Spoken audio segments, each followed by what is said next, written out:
बिस्मिल्लाहिर्रहमानिर्रहीम। मैंने कुरानी ज़रबुल इमसाल का एक सिलसिला शुरू किया है। तो कुरान मजीद में, पूरे कुरान मजीद में जो फैले हुए ज़रबुल इमसाल हैं उसको तर्जुमा, सादा तर्जुमा भी दिया है और मफ़हूमुल कुरान से उसका मफ़हूम भी मुरतब किया है, मुख्तसर मफ़हूम। तो ज़रबुल इमसाल जो है उसकी ज़ुबान में बड़ी अहमियत होती है। यानी अगर ज़रबुल इमसाल आप याद कर लिए जाएँ तो बहुत सा फ़ायदा होता है, रवानी आ जाती है। फिर ये कि ज़रबुल इमसाल इस तरह से होते हैं कि वो इंसान के लाशऊर में वो पेवस्त हो जाते हैं ज़हन में। तो वो मुख्तलिफ़ मौक़े पर वो इंसान जो है उसको रवानी से इस्तेमाल कर सकता है। जैसे कोई आपसे रास्ते में जाते हुए हाथ हिलाकर पूछे कैसे हैं, तो आप बग़ैर कुछ सोचे समझे कह देते हैं अल्हम्दुलिल्लाह रब्बिल आलमीन। तो ये क्या है, ये ज़रबुल इमसाल है। तो इसके बड़े फ़ायदे होते हैं।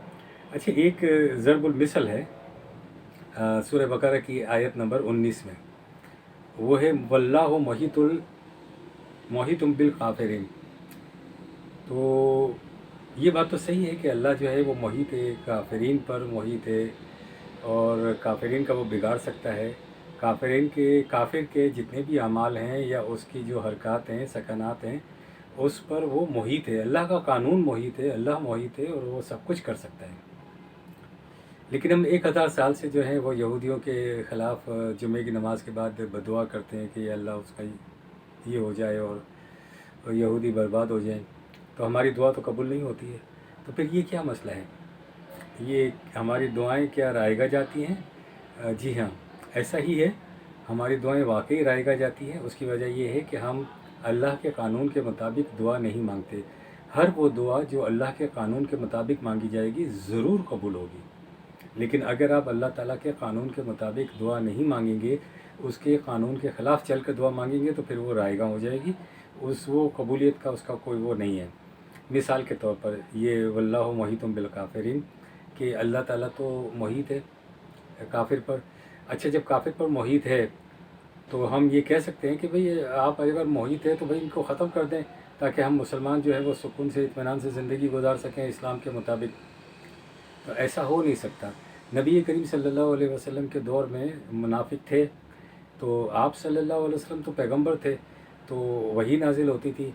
तो अल्लाह ताला के लिए क्या मुश्किल था कि आपको जो है वो बता दिया जाता कि भाई वो चंद एक अफराद तो थे, वो पूरे सहाबा की जमात की तरह एक जमात तो नहीं थी। ज़ाहिर है उसी जमात में कुछ लोग थे, लेकिन अल्लाह ताला ने फिर भी मुनाफिक की निशानदेही नहीं की।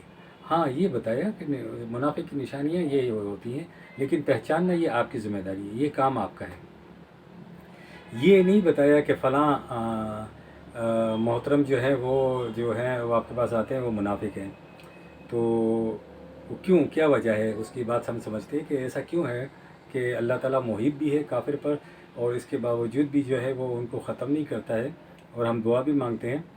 तो बात ये है कि आपको निज़ाम फ़ितरत देखना होगा।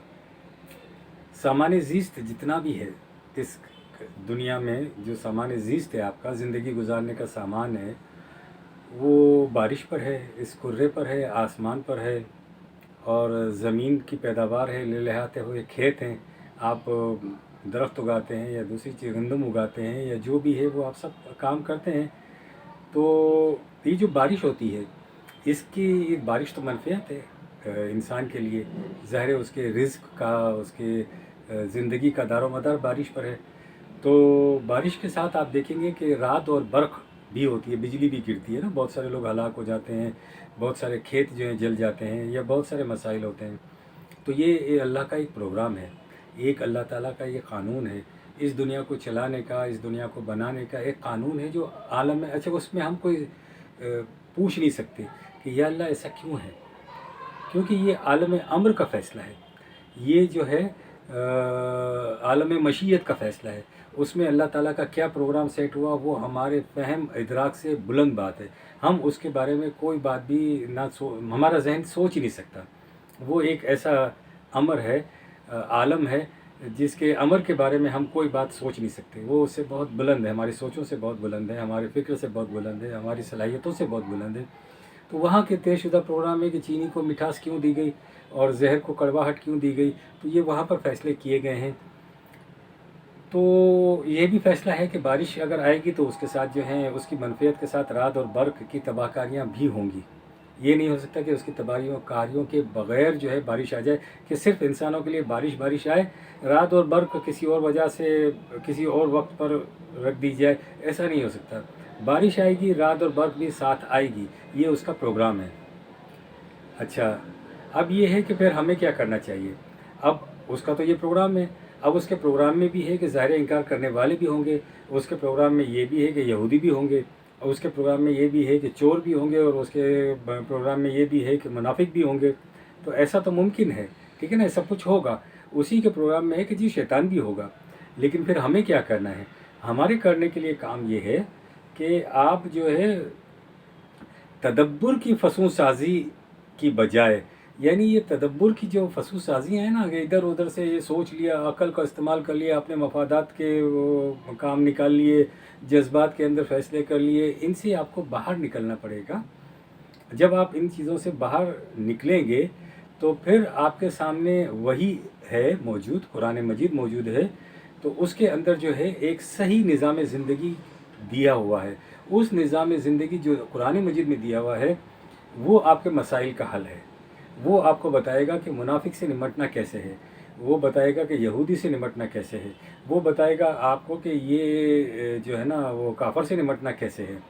تو یہ اللہ تعالیٰ نے قرآن مجید اتارا ہی اسی لیے ہے کہ مسلمان یوں کر کے کرے گا کہ اس پر جو قرآن مجید کے اندر جو نظام زندگی دی ہے اس پر اگر چلے گا تو پھر یہ مسائل حل ہو سکتے ہیں. لیکن تدبر کی، عقل کی فصوں سازی سے اگر وہ اس پر زندگی گزارے گا تو پھر وہ اسی جہنم میں زندگی گزارے گا، جنت والی زندگی وہ نہیں گزار سکتا. تو دعا مانگنے سے کچھ بھی نہیں ہوگا. دعا وہی مانگی جائے گی یا دعا وہی قبول ہوگی جو اللہ کے قوانین کے مطابق ہوگی، اسی کے رنگ میں رنگی ہوئی ہوگی تو قبول ہوگی. تو ہم یہی دعا مانگتے ہیں نا کہ یہودیوں برباد ہو جائے، یہ تو دعا ہم 1000 سال سے مانگ رہے، قبول نہیں ہوئی تو آئندہ بھی قبول نہیں ہوگی، 1000 سال اور نکل جائے گا تو وہ قبول نہیں ہوگی، نہیں ہو سکتی نہیں ہے، اس لیے کہ وہ اللہ کے قانون کے خلاف ہے. تو بات یہ ہے کہ سامان زیست کے ساتھ اسباب ہلاکت ملے ہوئے ہیں، جیسے بارش کی منفیت کے ساتھ رعد و برق کی تباہ کاریاں ملی ہوئی ہیں. ربنا تقبل منا انک انت السمیع العلیم.